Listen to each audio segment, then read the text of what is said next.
அன்பு தமிழ் உறவுகளுக்கு வணக்கம். வாழ்தலினிது நான் முழக்கம் திரு.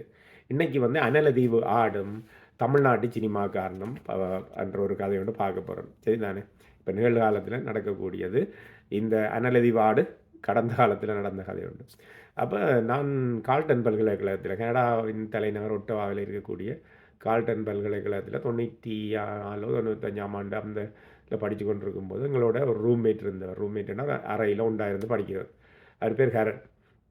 அப்போ அவர் அனலதீவை சேர்ந்தவர்.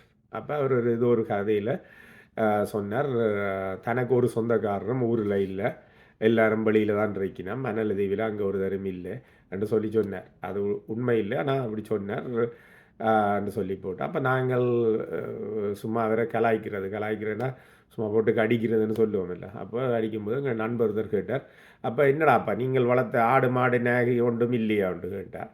பின்ன அவர் நக்கலாக சொன்னார், ஆடுகளும் இதில் கரையில் தட்டி கொண்டு நிற்கிறாங்க காலை, எங்களையும் கூப்பிடுங்க கனடாக்கன்னு என்ன சொன்னார். தெரியும், அது ஒரு கதை. அனலதீவு கதையுண்டு. அனலதீவு ஆக்கள் கூட பேர் வெளிநாட்டில் இருக்கணுமன்றதுக்கும் இது ஒரு எடுத்துக்காட்டான ஒரு கதை. சரிதானே? அதே மாதிரி இப்போ நீங்கள் பார்த்தீங்கன்னு சொன்னால் தமிழ்நாட்டு சினிமாக்காரர் எல்லாரும் கனடாவுக்கு கண்டபடி வரியினம். தெரியுந்தானே? தேவா வந்தார், இப்போ பிரபு தேவா வந்திருக்கிறார், மகாலிங்கம் ஒருதன் வந்தான், மற்றது உன்னி கிருஷ்ணன் வந்தான், மற்றது பாடகர் அந்த முட்டையால் வாங்கினே திரும்ப எறிஞ்சவனுகளும் கூப்பிட்றாங்க, திரும்ப கூப்பிட்டவனுகளும் கூப்பிட்றாங்க. அவருக்கு என்ன பேர், சீனிவாஸ், அவர் வந்தவன் போனவன் எல்லாம் வந்துட்டு இப்போ அங்கே கூப்பிட நான் நினைக்கிறேன் ஆக்கள் இல்லைன்னு நினைக்கிறேன். இப்போ கோடம்பாக்கத்தில், அதாவது தமிழ்நாட்டு சினிமா எடுக்கிற இடம் இருக்குல்ல, கோடம்பாக்கம்னு சொல்கிறேன், அங்கே நிற்கி வீக்கி பக்கத்தில் நின்ற ஆடுகள் மாடுகளும் நிற்கும்னு நினைக்கிறேன். அதுகளையும் அவங்க கூப்பிடுவாங்க. அப்படி கூப்பிட்டாலும் ஆச்சரியப்படுறதுக்கு இல்லை.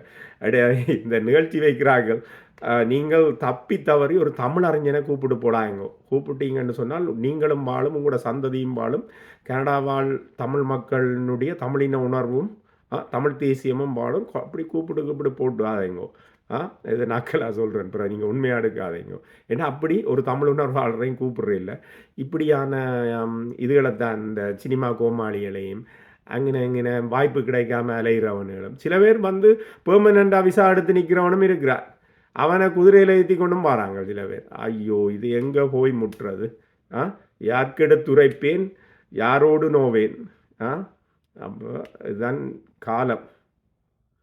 என்னென்ன அன்பு தமிழ் உறவுகளை நாங்கள் 2009ஆம் ஆண்டுக்கு முதல் உலகத்தமிழர் படைப்பாளிகள் கழகம் என்று சொல்லி இப்படி தமிழ் தேசியத்துக்கு எதிரான சினிமாக்காரன் அவன் இவன் எல்லாம் கனடாவுக்கு வந்தால் நாங்கள் எதிர்க்கிறது, ஆர்ப்பாட்டம் பண்ணுறது அப்படி நிப்பாட்டி இருக்கிறோம். எஸ்வி சேகரக்கூடி அவர் என்ன சொன்னவர் என்று சொன்னால், அந்த ராஜீவ்காந்தியின் கொலையில் சம்பந்தப்பட்ட 26 பேருக்கு மரண தண்டனை கொடுக்கணும், இனி என்ன பாக்கி லிவர் இழுக்கிறதான் பாக்கி என்று சொல்லியிருந்தவர். சரிதானே? அதுக்கு நீ உங்கே முடங்கி கொண்டு இரண்டு சொல்லி அவருக்கு எதிராக இங்கே கூப்பிட்றதுக்கு வெளிக்கிட்டு இருந்தவர் அப்படியே நிப்பாட்டியிருந்தாங்க. அதே மாதிரி நிறைய பேர் செய்திருந்தாங்க. இனிமேலும் இங்கே வர்ற ஆக்கள்லையும் கன பேர் நீங்கள் பார்த்தீங்கன்னு சொன்னால் தமிழை தாய்மொழியாக கொள்ளாதவர்கள்.